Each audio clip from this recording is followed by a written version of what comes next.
പ്രിയദർശിനി സൗജന്യ യാത്ര 2 ദിവസം പിന്നിടുമ്പോൾ വമ്പൻ ഹിറ്റായി മാറിയിരിക്കുകയാണ്. തിങ്കളാഴ്ചയാണ് പദ്ധതി മുഖ്യമന്ത്രി വി.ഡി. സതീശൻ ഉദ്ഘാടനം ചെയ്തത്. 2 ദിവസങ്ങളിലായി KSRTC ഓർഡിനറി ബസ്സുകളിലെ സ്ത്രീ യാത്രികരുടെ എണ്ണത്തിൽ വൻ വർധനവാണ് ഉണ്ടായിരിക്കുന്നതെന്ന് കണക്കുകൾ പറയുന്നു. ഇന്ന് വാർത്താസമ്മേളനം വിളിച്ച് ഗതാഗത മന്ത്രി CP ജോൺ തന്നെ ഈ കണക്കുകൾ പുറത്തുവിട്ടിട്ടുണ്ട്. ഈ മാസം 8-ാം തീയതി തിങ്കളാഴ്ചത്തെയും ഇന്നലത്തെയും കണക്കുകൾ തമ്മിലാണ് താരതമ്യം നടത്തിയിരിക്കുന്നത്.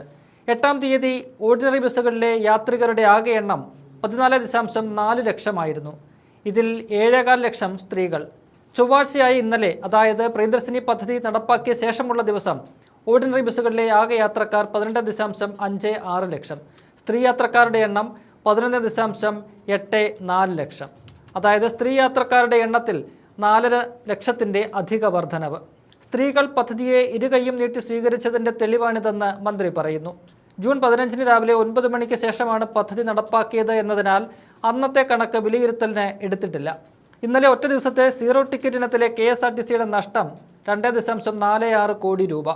ഇത്രയും തുക സർക്കാർ നൽകണം. ഈ രീതിയിൽ പോയാൽ ഒരു വർഷം പരമാവധി 800 കോടി രൂപയോളമാകും സർക്കാരിന്റെ അധിക ബാധ്യത. ഇക്കാര്യത്തിലെ സർക്കാരിന്റെയും ഗതാഗത വകുപ്പിന്റെയും കണക്കുകൂട്ടൽ ശരിയായിരുന്നുവെന്നാണ് മന്ത്രി പറയുന്നത്. ഇത് സർക്കാരിനെ സംബന്ധിച്ച് ആശ്വാസമേകുന്ന കണക്കുമാണ്.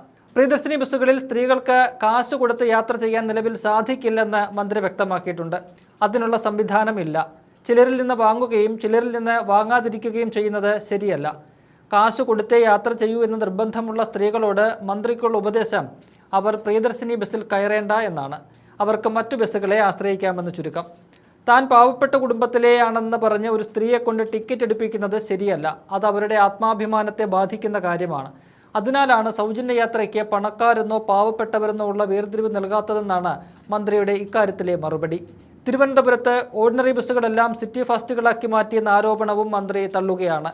ഒരു ഓർഡിനറി പോലും സിറ്റി ഫാസ്റ്റ് ആക്കിയിട്ടില്ല. മറിച്ച് 2 സിറ്റി ഫാസ്റ്റ് ബസ്സുകൾ ഓർഡിനറി ആക്കുകയാണ് ചെയ്തത്. പൊഴിയൂർ അഞ്ചുതെങ്ങ്, പാപ്പനംകോട് വികാസ് ഭവൻ സർവീസുകളാണ് ഇത്തരത്തിൽ ഓർഡിനറി ആക്കിയത്. സിറ്റി ഫാസ്റ്റ് തിരിച്ചറിയാൻ വേണ്ടി മാത്രമാണ് അത്തരം ബസ്സുകളിൽ സ്റ്റിക്കർ ഒട്ടിച്ചത്. ഇക്കാര്യത്തിൽ നിങ്ങൾ മാധ്യമങ്ങളെ വെല്ലുവിളിക്കുകയാണെന്നും മന്ത്രി പറഞ്ഞിട്ടുണ്ട്. കടുത്ത ഭാഷയിലൊന്നുമല്ല, ചിരിച്ചുകൊണ്ടായിരുന്നു മന്ത്രിയുടെ ഈ പ്രതികരണം. നിങ്ങളുടേത് കഴമ്പില്ലാത്ത ആരോപണമാണ്, അതിനെ വെല്ലുവിളിക്കുന്നുവെന്ന് ആത്മവിശ്വാസത്തോടെയുള്ള മറുപടി. കഴിഞ്ഞ ദിവസങ്ങളിൽ പല പ്രമുഖ ചാനലുകളും ഇത്തരത്തിൽ സർക്കാരിനെതിരെ അടിസ്ഥാനരഹിതമായ വാർത്ത കൊടുത്തിരുന്നു. ഈ വാർത്തയ്ക്കെതിരെ ഇന്ന് മുഖ്യമന്ത്രിയും രൂക്ഷ വിമർശനം ഉന്നയിച്ചിട്ടുണ്ട്. പദ്ധതി കേരളത്തിൽ പുതുചരിത്രം തീർത്തു എന്നതിൽ സംശയമില്ല.